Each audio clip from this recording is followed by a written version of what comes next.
Controls DLC called The Foundation, Kyle. So you finished it. It's around like 4 hours, you were saying, Kyle? Yeah, around 4 hours. There's a lot of optional stuff you can do as well. Okay. Yeah. What do you think?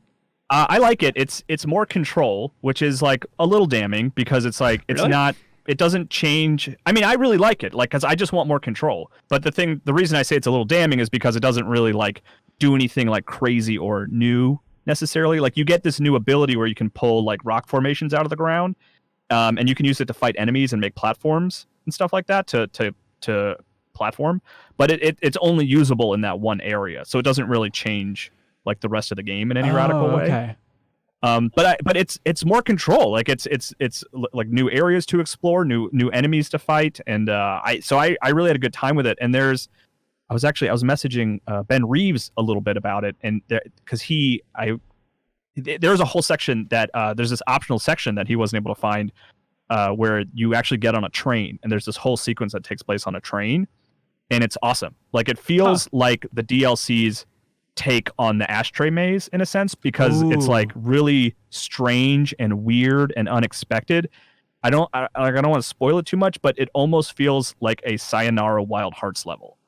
Weird. I want to see that because like jumping into it last night, what I wanted is more of just new environments, some twisted weird stuff, new story details. Yeah. And I was kind of struck in the opening sections at least where it's like, okay, still fighting the hiss, and actually maybe just haven't played in a while, but this is harder than I expected it to be too. Where it's like, I don't think that's what I want. I just want some good trippy stuff from Controls DLC. Yeah. I mean, the new enemies, because like you're exploring like underground, like it's the foundation of the building is the idea, and you are finding like essentially like cave drawings, and the hiss that you're fighting are kind of like caveman-esque, and they'll actually throw pickaxes and stuff at you.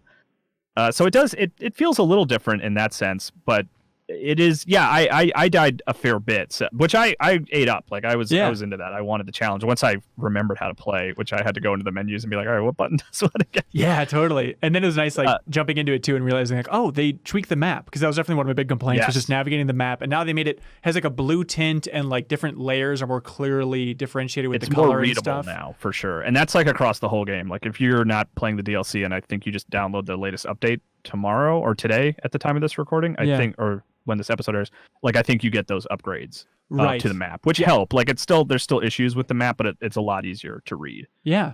Go ahead. I was gonna say, like in conclusion, without spoiling anything, like do you feel like it adds a lot to the Control story? Does it move things further along?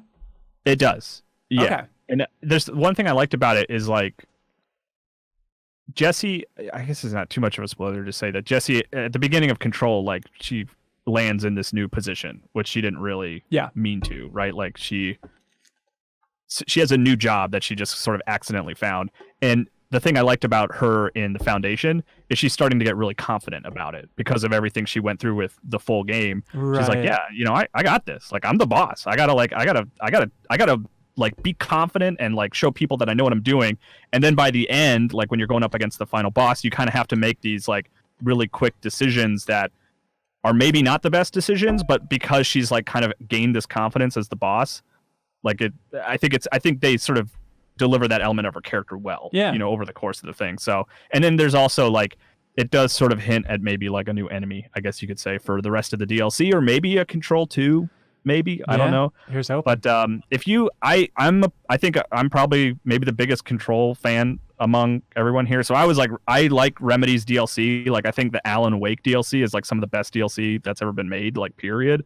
So I was like eager to jump back in, and I liked what I played, but it doesn't change Control in any radical way. Right. Yeah, it's a good reminder too.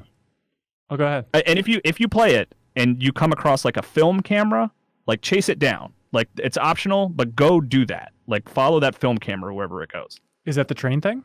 Yes. Yeah.